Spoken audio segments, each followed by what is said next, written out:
Que la gracia y la paz, el gozo de nuestro Señor Jesucristo esté con todos ustedes, hermanos, amigos, querida comunidad cristiana.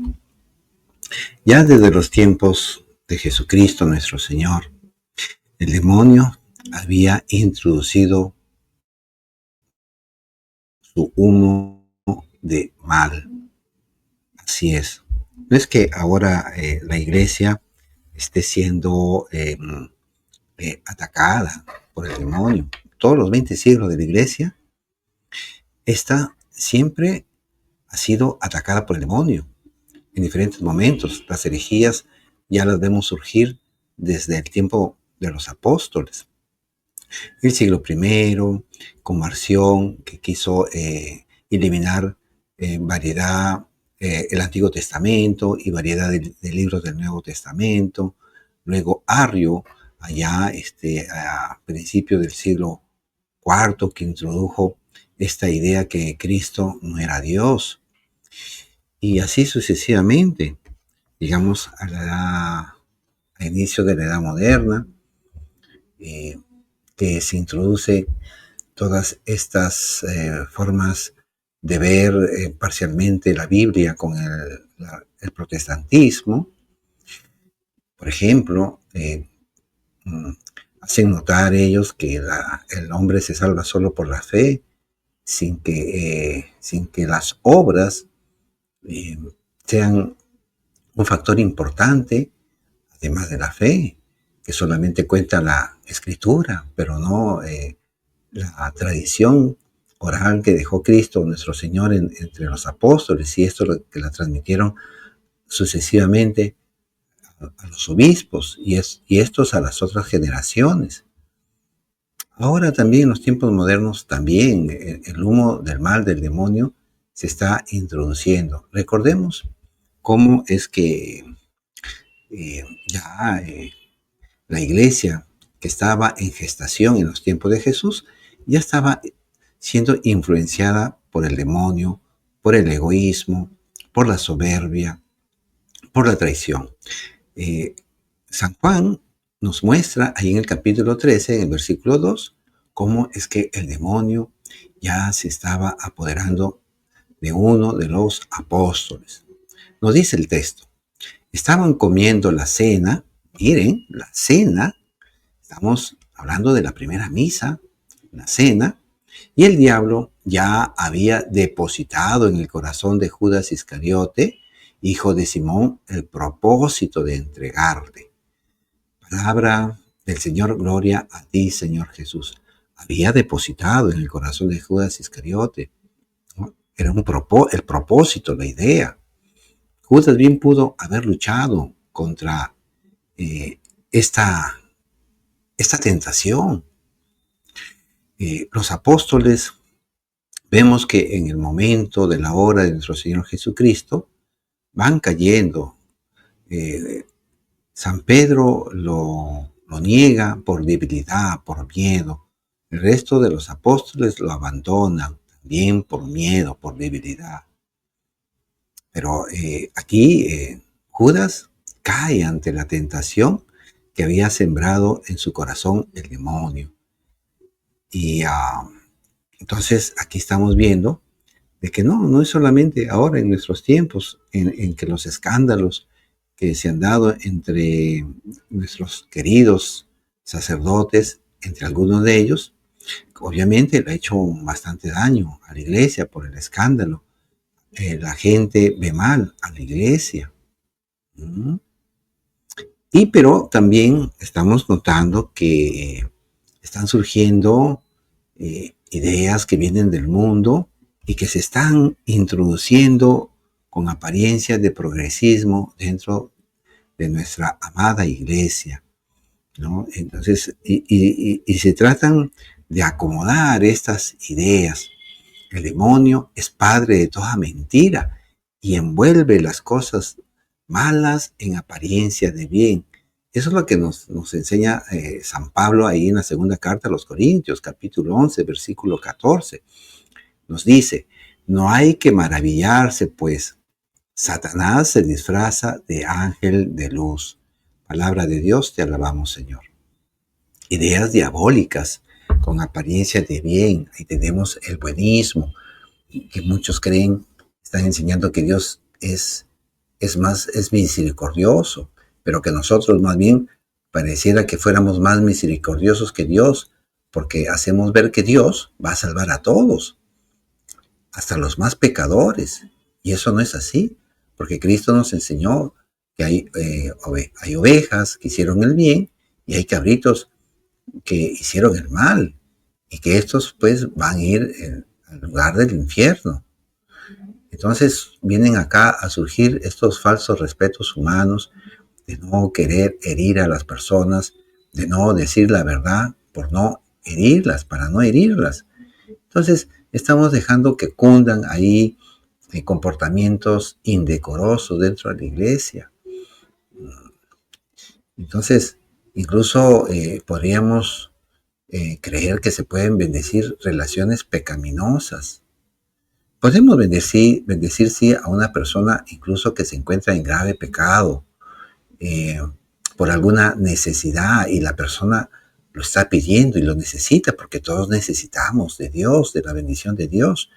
Pero esta bendición, este auxilio que está dando la iglesia a través de un sacerdote o de repente a través de un laico con un buen consejo, la persona tiene que llevarlo a una meditación y a un cambio de vida. Eh, entonces, por estos buenismos no podemos creer que le podemos dar la hostia a cualquier persona que se acerca a la fila de la comunión sin que ésta se encuentre en gracia. Hay que advertirlo. Hay que empezar nuevamente a mencionarlo en la iglesia, que si una persona, por ejemplo, no se ha confesado por años, eh, y está ya el no, incluso el no asistir a misa un domingo ya es pecado mortal, y hay que decirlo. No podemos llevar a unas situaciones todavía más graves de pecado mortal a las personas. Comulgar ya en pecado mortal es todavía mucho más grave. Entonces vamos aquí a compartir cómo es que Jesús combate al demonio y se encuentra con situaciones negativas de las personas cuando Él trata de hacer el bien, cuando trata de luchar contra el mal. Aquí les quiero compartir este texto maravilloso del Evangelio según San Mateo. Gloria a ti, Señor. Está tomado del capítulo 8, versículo 28 al 34. Cuando Jesús llegó a la otra orilla, a la región de los Gadarenos, fueron a su encuentro dos endemoniados que salían de los sepulcros. Eran tan feroces que nadie podía pasar por ese camino, y comenzaron a gritar: ¿qué quieres de nosotros, Hijo de Dios? ¿Has venido aquí para atormentarnos antes de tiempo? A cierta distancia había una gran piara de cerdos paciendo. Los demonios le suplicaron a Jesús: si vas a expulsarnos, envíanos a esa piara. Él les dijo: vayan. Ellos salieron y entraron en los cerdos. Estos se precipitaron al mar desde lo alto del acantilado y se ahogaron. Los cuidadores huyeron, fueron a la ciudad para llevar la noticia de todo lo que había sucedido con los endemoniados. Toda la ciudad salió al encuentro de Jesús y al verlo le rogaron que se fuera de su territorio. Palabra del Señor. Gloria a ti, Señor Jesús. Esto es algo triste y contradictorio. Jesucristo ha hecho un bien, ha sanado a dos criaturas creadas pues por Dios, viene a salvarlas, y la ciudad, dicen, o sea, toda la ciudad, o sea, no unas cuantas personas, sino toda la ciudad, que no conocieron la realidad de las cosas, eh, eh, salen al encuentro de Jesús y antes bien ruegan que se vaya de su territorio. Posiblemente, y con bastante posibilidad, sí conocían a estos endemoniados. pero no están comprendiendo, no están conociendo a quién tienen delante de él, que es Dios, que viene a traer el bien, que viene a liberarnos del mal, a liberarnos de la mentira, del engaño. Y así sucede actualmente. El mundo tampoco entiende la moral cristiana, no entiende por qué el matrimonio tiene que ser hasta que la muerte nos separe.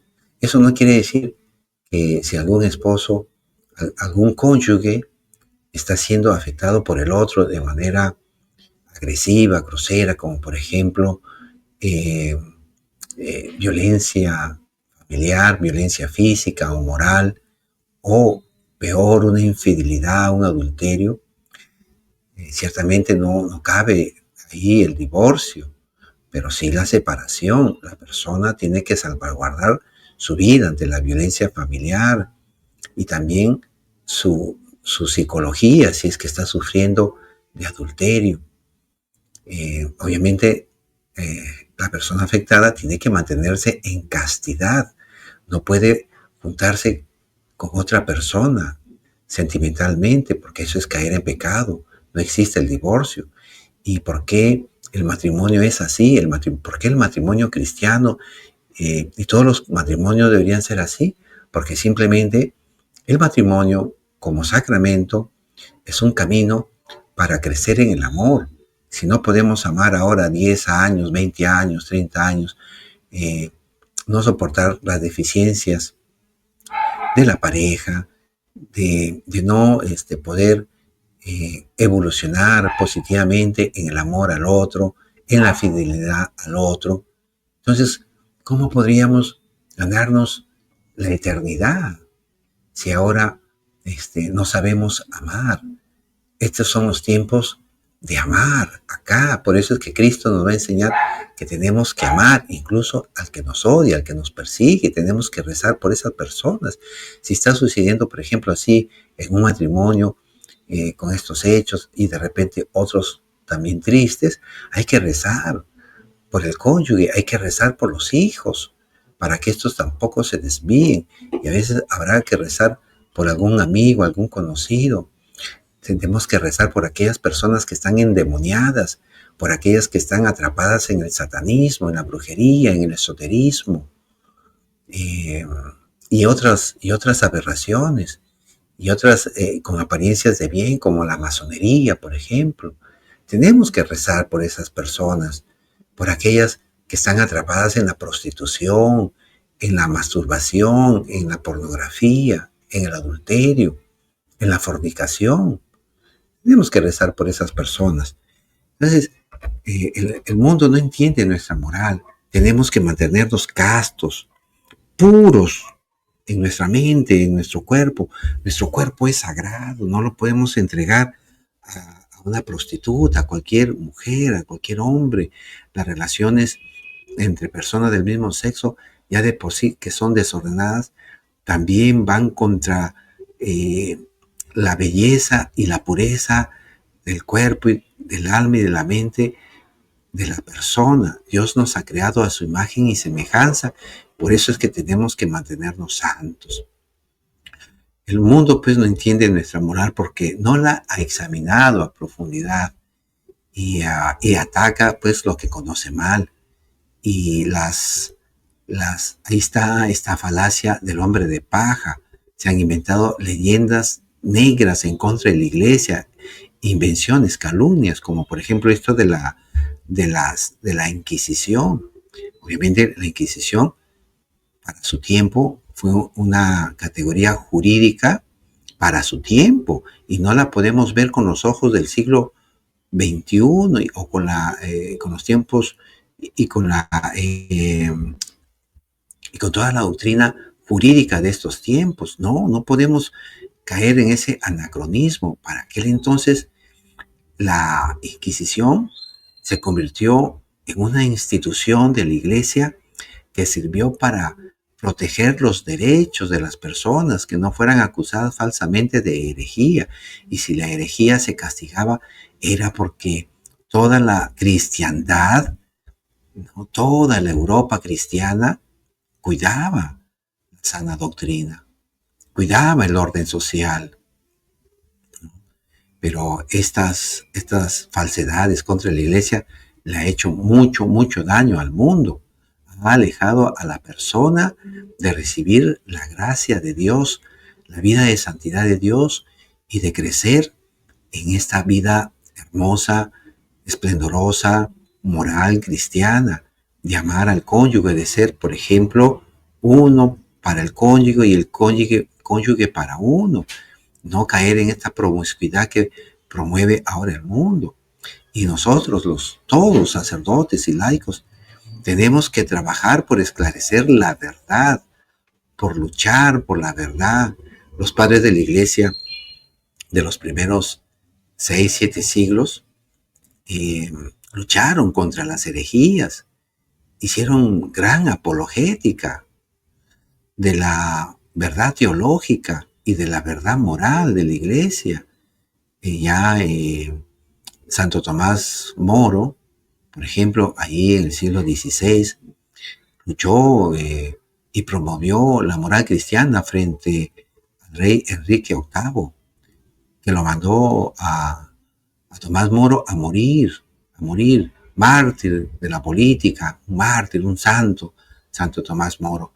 Pero él no se anduvo con falsos respetos humanos en relación al promiscuo rey Enrique VIII, que promovió y después se erigió como cabeza de la iglesia que se separaba de nuestra iglesia católica y pasó a formar pues el anglicanismo. De ahí empezaron a surgir la gran cantidad de sectas en el mundo protestante que vemos ahora. Por eso, Cristo nos invita a estar siempre en gracia de santidad para ser ejemplo en la iglesia, ¿no? Y no ser, por el contrario, causantes de escándalos dentro de ella y fuera de ella. Los hermanos evangélicos, claro, a veces también con mucha exageración, dicen y calumnian de los católicos como que si todos fuéramos vagos, como que si todos fuéramos adúlteros, como si todos fuéramos borrachos. Y eso está lejos, lejos de la verdad. Ciertamente hay muchas personas también que han caído en la oscuridad de la vida, ¿no? En estas situaciones pecaminosas. Pero incluso entre hermanos evangélicos también se da eso. Por eso los laicos y los sacerdotes tenemos que ser luz para el mundo, para las naciones, estar siempre en gracia de santidad. El Apocalipsis, ahí en el capítulo 21, versículo 27, nos dice que nada manchado entrará en el cielo. Nos dice, ni los que cometen maldad y mentira, sino solamente los inscritos en el libro de la vida del Cordero. Palabra de Dios, te alabamos, Señor. Y nos vamos inscribiendo en ese libro ya desde ahora, aquí en la tierra, con nuestras obras de plenitud moral, con nuestras obras de misericordia, propagando la fe en Cristo nuestro Señor, invitar a otros para que se acerquen a los sacramentos y vivan la gracia de la santidad del Espíritu Santo. Tampoco nada impuro debe haber en la iglesia. Si estás así en una situación grave, querido hermano, ve pronto a confesarte, lucha contra el pecado mortal, examina aquellas áreas de tu vida en las que el demonio está ejerciendo una mala y fuerte influencia y que te hace caer y te mantiene atado en ese pecado mortal. Lucha, hermano, lucha, combate contra el demonio. No tengas miedo. Se le puede combatir al demonio, pero para eso necesitamos estar en un constante combate espiritual, oración diaria, y no de 1 minuto ni 2 minutos o solamente persignarse. 1 hora de oración, le decía nuestro Señor Jesucristo a los apóstoles, en la hora cumbre de su vida ahí, que empezaba en la noche del huerto de Getsemaní, oración. Si no puedes hacer una hora, date el tiempo que tú puedas, ¿no? 15 minutos, 20 minutos, pero haz oración, acércate a la confesión, libérate del demonio que te influye para que caigas, para que pienses mal de la iglesia. Frecuente la Eucaristía, que no te dé vergüenza lo que dirán tus amigotes.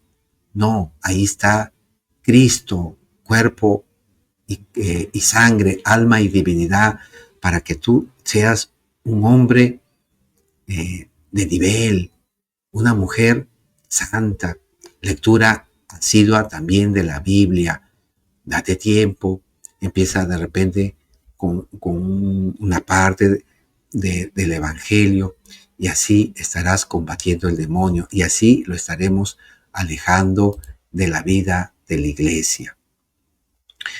Entonces, queridos hermanos, tenemos que ayudarnos mutuamente. Compartan el video, que de esta manera también tú te conviertes en un evangelizador.